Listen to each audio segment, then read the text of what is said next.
नमस्कार, मी अमरज्योती खेडकर। आज मी तुम्हाला पुरणपोळी मी कशी लाटते ते दाखवते। हे बघा, आता हे पीठ आहे, हे असं मऊसूत मळून घ्यायचं। तुम्हाला दिसतंय हे कणिक कशी मळली आहे, अशी तिंबल्यासारखी मळायची, म्हणजे अशी मऊ झाली पाहिजे, तर ती पुरणपोळी खाताना खूप मऊ लागते। आणि हे पुरण पण मी तयार करून घेतलेलं आहे।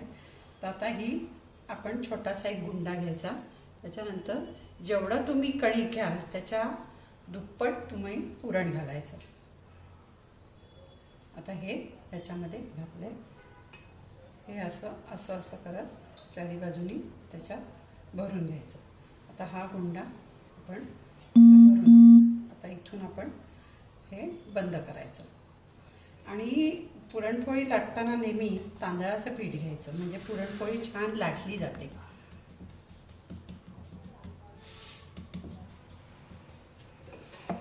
आणि हलक्या हाताने लाटायची, असं खूप जोर देऊन त्याच्यावर लाटायची नाही। हे बघा, आता मी कशी लाटते।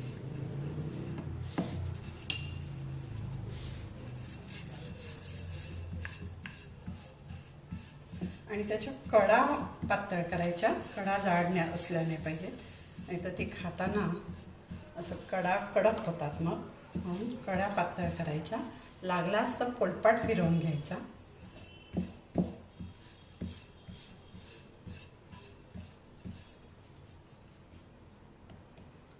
आता ही अलगद मी लाटली आहे, आपली पुरणपोळी लाटून तयार आहे।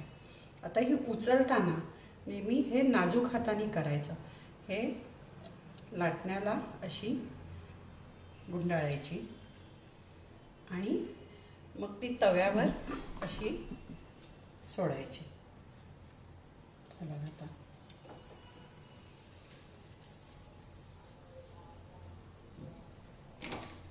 आता ही आपली पोळी तव्यावर टाकलेली आहे।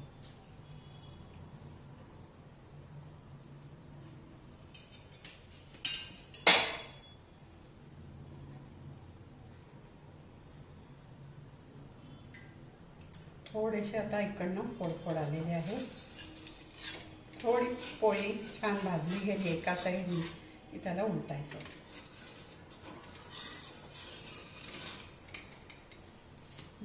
एक बाजूने आपली पोळी झालेली आहे, आता मी त्याला उलटते।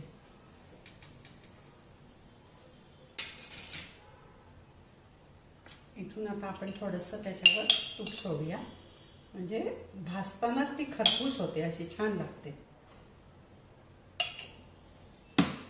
मी थोडा बारीक करते।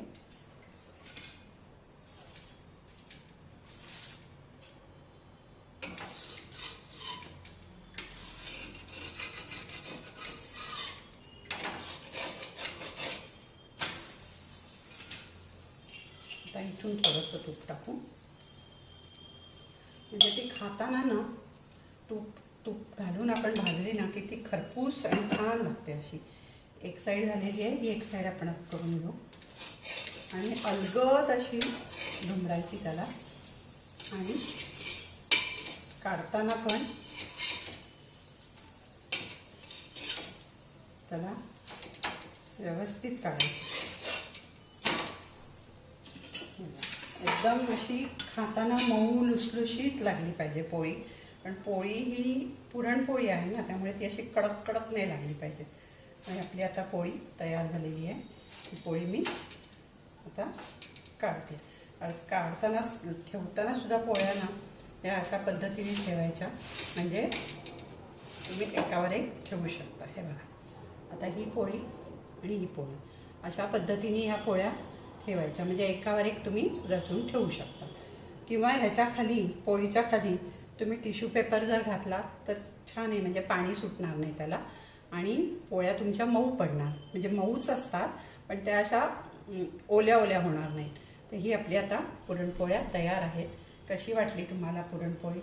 म्हणजे कशी लाटायची आणि कशी भाजायची हे मी दाखवले। पुरण कसं करायचं हे मी दाखवलं नाही, ते मी परत नंतर कधीतरी दाखवीन। धन्यवाद।